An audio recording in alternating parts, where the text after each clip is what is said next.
सिन्धवे सिन्धुदेशाय तुभ्यं पुनः स्कन्दमूर्ते नमस्ते नमोऽस्तु।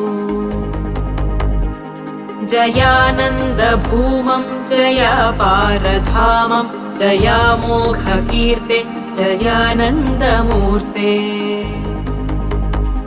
जयानन्दसिन्धो जया शेषबन्धो जयत्वं सदा मुक्तिदानेशसूनो।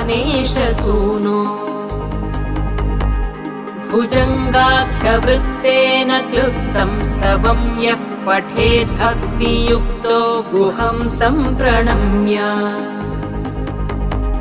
स पुत्रान् कलत्रं धनं दीर्घमायुर्लभेत् स्कन्दसायुज्यमन्ते नरः सः।